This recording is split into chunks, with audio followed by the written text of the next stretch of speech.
Hello everyone, my name's Tony from Phonostage Audio. The dog's making me laugh. Stop it. Hello, my name's Tony from Phonostage Audio, and I am here today to undertake the next instalment of the Phonostage Audio YouTube channel. It's been requested and I've promised it and all those different things. This is going to be the review, the video review and comparison to a degree of the Graham Audio Chartwell LS6. Now, the LS6, this isn't a new, I did the review of the Exposure 3510 a couple of weeks ago. This isn't a new thing, okay? The Graham Audio, the Chartwell LS6 has been around for a little while. It's been around for a few years and it's been reviewed. It's been reviewed all over the place. There's been some high profile reviews, okay? Darko Audio have had their hands on a pair of these and, I completely agree with what they've said, really. And of course, famously, Steve Guttenberg has had his hands on a pair. And from Audiophiliac, you should watch that channel. That's really, really good. Now, I was actually going to call the video, Steve Guttenberg was right, but I didn't want to be accused of standing on the shoulders of giants, so I shied away from that one. But what I'm going to do is I'm going to talk about the LS6 as an entity in its own right, on its own in the universe. But then I'm also going to talk about it kind of crudely, really, a brief comparison.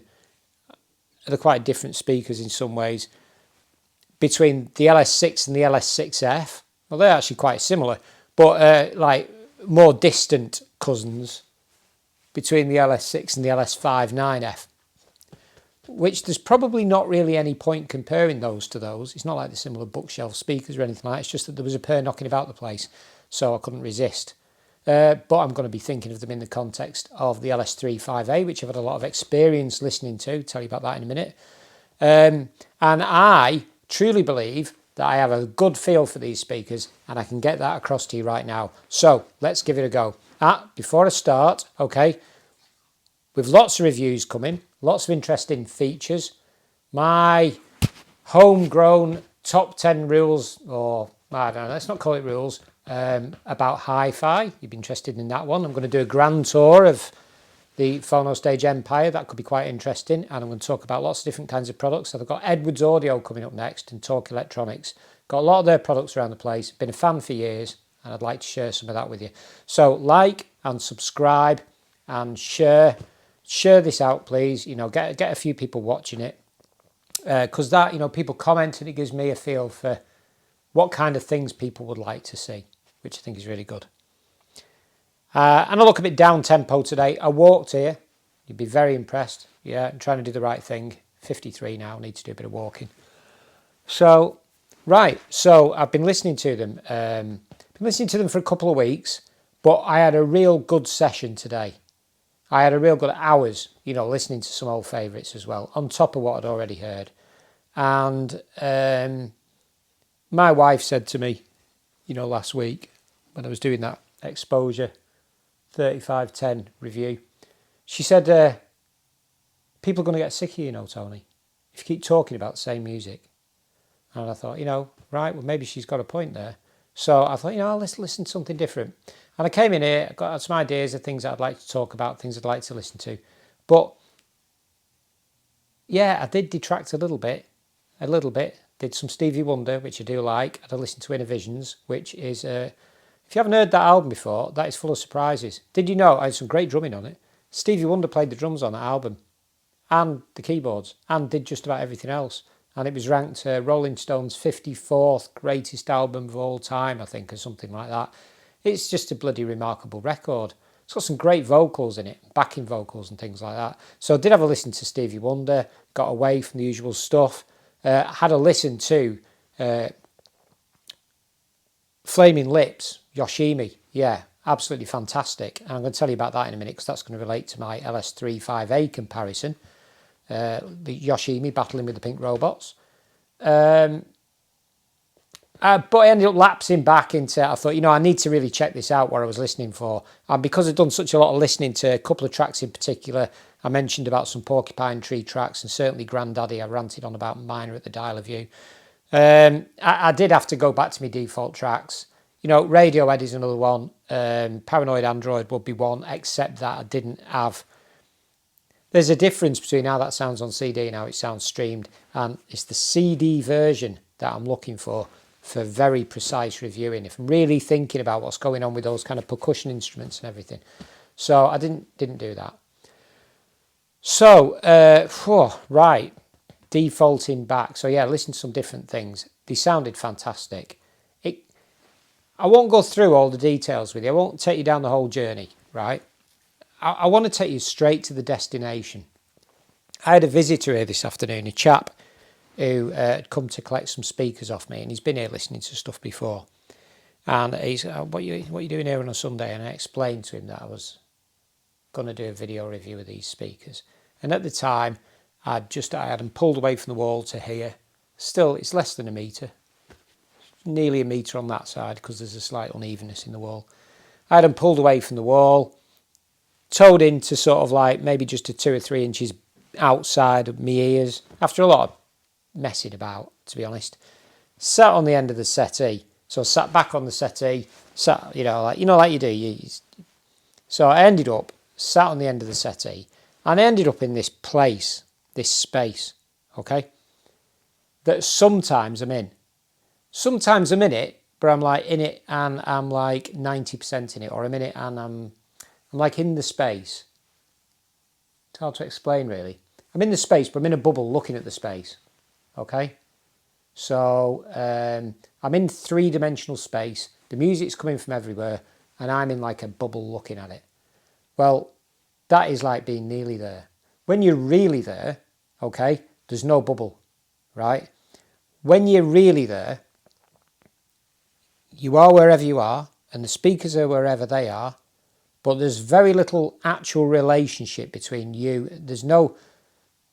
You don't know exactly where they are, and you don't know how big they are. And the sound doesn't just come from where the speakers are distance-wise. You might not know where they are left and right, because I've got things coming out from, I'm listening to these when they were further back against the wall, and the sounds that were coming out, you could swear they were coming, you'd swear these were on, right? But it was not just where they are width-wise, but where they are front to back and the height. And I sort of explained this to this chap, Patrick, when he came round. I said, I've just found a perfect spot for these, and I was getting all boring about it. And I said, just listening to this track, and I said, it's completely immersive. I said, it's completely 3-dimensional. It's like the speakers could be anywhere. I could be anywhere. I said, I was just trying to... So, he talked about his speakers and the stuff he was doing and all the other stuff. And he said, let's have a listen. So I sat him down, and he was sat back on the settee. He's going, oh, these are really nice, more bass than I was expecting. And there is more bass than you are expecting. That's a really full sound. And he was really liking it. I said, come forward. And he went forward. No, get on the end of the settee. He said, you want your head to be about here. And he sat and he worked his way through a whole track, which was, boringly and predictably enough, minor at the dial view. So I didn't tell him. I just said it was immersive and I was enjoying it, and I found a perfect spot and I really liked him, He said it. He said, these speakers, he said, this, or the setup, wherever, he said, the speakers, he said, it's like perfect, he said. It's like he described it like this. He said, the sound isn't just there, it's like here and here. It's like here. And he said, and I said, yeah. I said, it is. He said, it's everywhere. And he said, it's like, and I said, to me, it's like the speakers have no particular size. They could be floor standers or anything. He said, the speakers, he said, completely disappeared to me. He said, he said, the speakers could have been, they made you completely forget about the speakers. So all I could think about was the music. So I started off listening to the speakers. I ended up listening to the music, and he's going, where can I get this track? What is this track? Da, da, da, da, da. So that switch for him happened very quickly. And it happened for me over the afternoon, but I was messing about. I was moving them around, trying them here, trying them. But first I thought they sounded better nearer the wall. And I know, principally, they shouldn't. They're a rear-ported speaker, and I don't know if you know about the behaviour of rear-ported speakers. You're not really supposed to have them too close to the wall. I think you can have them kind of right up to the wall, near a wall, like like, you know, the BBC used to mount them close in. But if you get them a certain distance away from a wall, the reflections that come out off the wall and bounce back at you cancel out some of the bass that's coming towards you. You can end up with voids in your bass, and the frequency of that and the amount of that changes as you move them further forward or further back. And there is actually a science behind this. There is a formula that you can do quite easily, but I can't remember it. So I knew that I was breaking the law, breaking the law, breaking the law. But I still did it, and I was listening through the Graham Slee Proprius DAC preamp mono blocks, and I was getting a bit more fuller sound with them back against the wall, and I was enjoying it a lot more. And I thought, you know, it's really fantastic, this. And I thought, well, you know what, it doesn't really matter where you put them, because if you like it, it's about what you like, isn't it? It's about what you like. But that niggling doubt got the better of me, so I switched over to the Aston True, which is a more of a rounder, bassier sounding amp. And then I found myself pulling them out a bit. And then, even though I love the Graham Slee, it's about matching, isn't it? It's about what goes well with what on the day where you are. And then I started pulling them out a bit, and then I just found this perfect spot. Still using half Graham, still using the Majestic as a DAC, using through the fixed output, into the Aston True AT2. I don't know if you can see that from here on the camera. Let's have a look. Let's have a look. Oh, there you go. The Aston True, the AT2. I don't know if you can see that. Is there a picture of the integrated amp? Yeah, so it's this one. Okay. Can you see that? I hope you can. So, yeah, it's a lovely amplifier. And when you get it right, when you get it with the right speakers, it really comes into its own. Oh, yeah, so I ended up getting further away from the wall, found this sweet spot, as they call it, which was, you know, which was sweeter than it's ever been. Maybe not ever been, sweeter than it's been in a long time. I found myself sort of hanging, sort of on the end of the settee like that. Head sort of slightly tilting a bit. Just kind of not drifting away, but lost in it. Could have fell asleep. It was very, very relaxing. Gibson did fall asleep. So in summary, right, this is with regard to like positioning them, getting them right. They did take a bit of messing around with. They took a little bit of messing around with. I had them towed in, I had them towed out a bit, I had them brought forward, I had them brought back. But it's worth it. It's worth spending a bit of time messing around if you do happen to get a set of these, because when you get it right, it really is right. I mean, they're quite remarkable. They do a complete disappearing act. I know you read about it, it's a cliche and all the other stuff, but genuinely, the complete disappearing act. And it was just listening to your music. There's enough bass for everybody.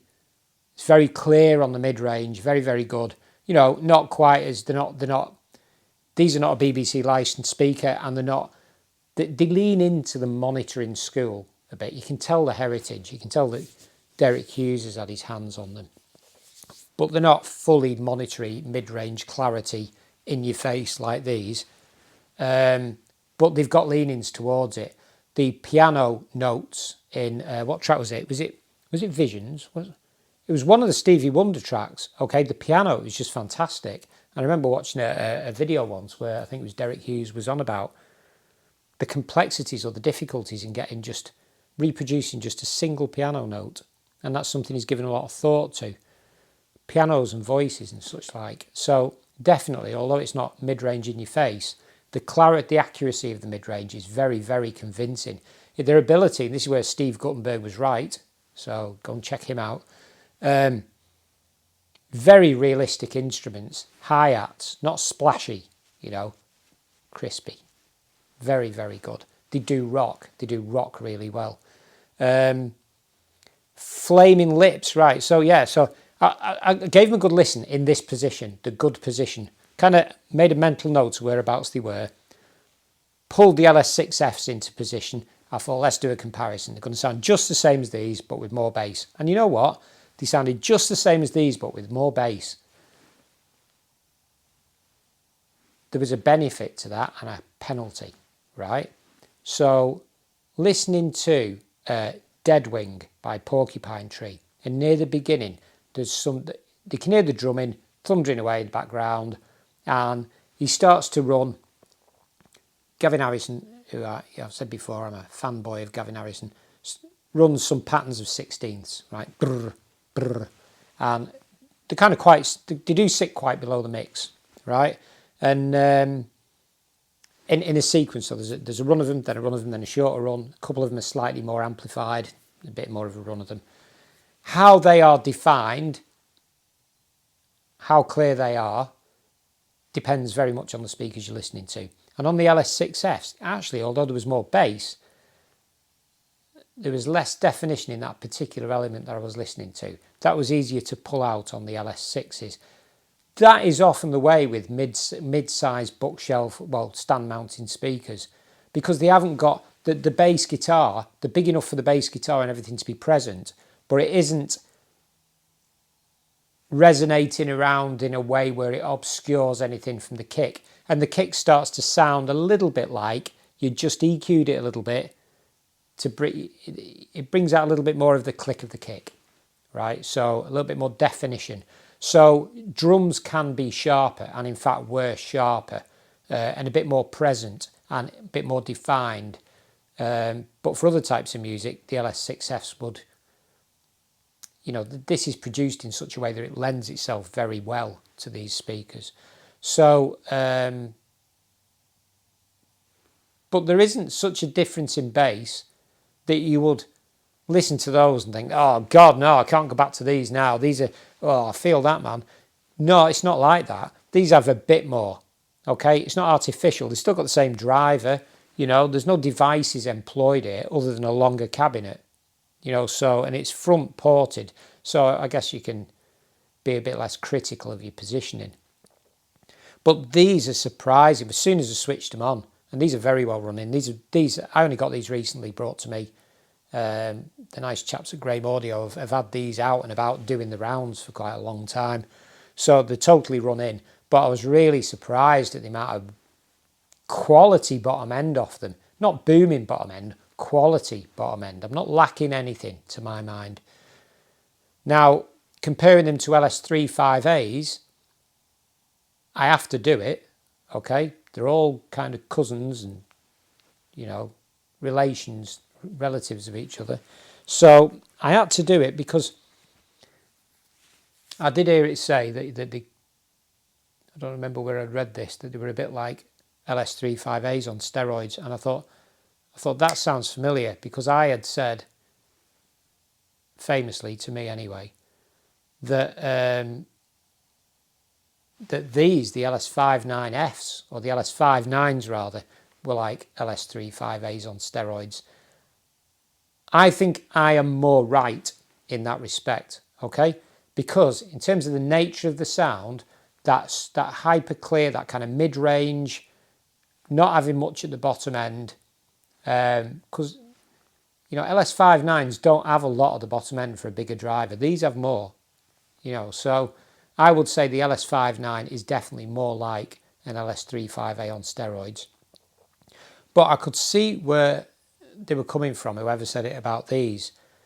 But I wanted to test that, I wanted to test it. So I was quite spoiled for a long time. I didn't have a hi-fi set up in the other room at home for some reason, and I was doing a lot of work on the computer. I was doing a lot of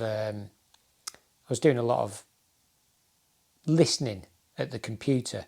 For some reason, I had music on nearly all the time for a period. It was about a year or so. It was about a year and a half ago or something like that. And I had this pair of Sterling Broadcast LS35As on 2 blocks of MDF. It was not very sophisticated, at the side of my monitor, and they were about 2.5 feet away, something like that. They were close.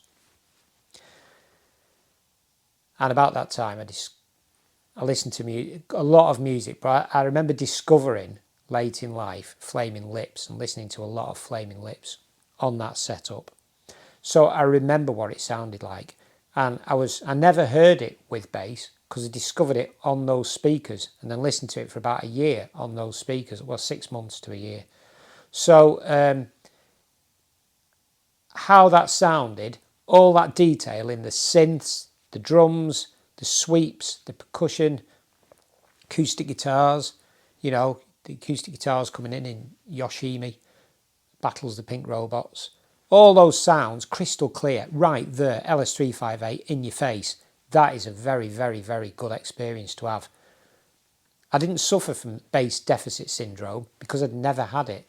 But when I first listened to those tracks on a bigger pair of speakers, I was quite disappointed, you know, because then I had mid-range deficit syndrome. And I thought, you know, I need to adjust to this. You know, I can't just, every time I want to listen to that, I have to go to buy a pair of speakers. I have to go and find a pair of speakers with a tiny woofer and no bass. So, so I tried it on these. Still, at this time, on the Graham Slee amps. Now, it sounded similar in some ways,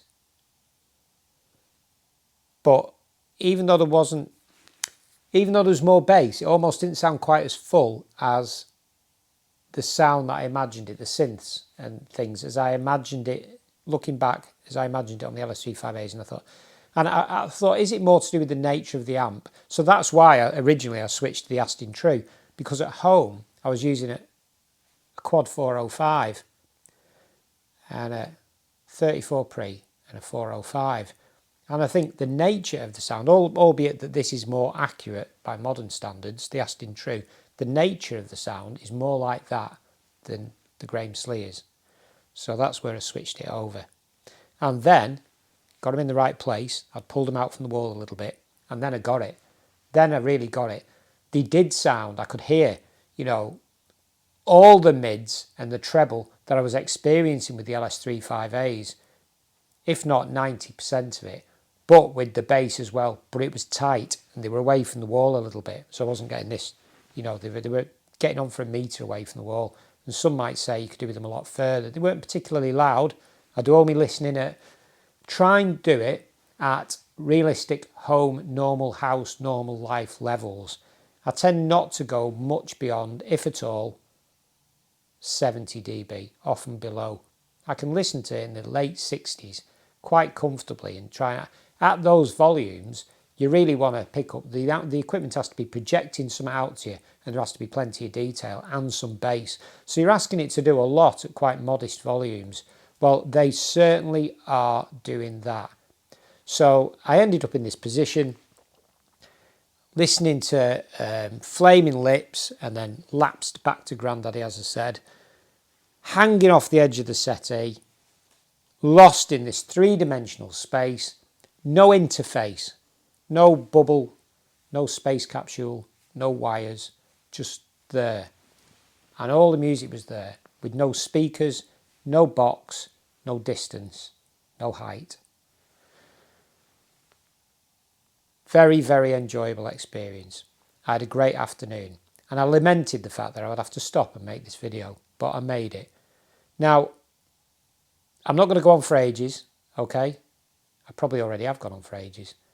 I hope you've got an idea of the kind of thing that I'm talking about, the kind of feel for the type of sound that it is, and that it's worth positioning them right and getting it right, because I can tell you that that sweet spot is very sweet with these, and it's available, okay? It's available, and in the face of big monstrous amps and big monstrous speakers and the latest in technology and materials and design, it still can be difficult to find that happy place, okay?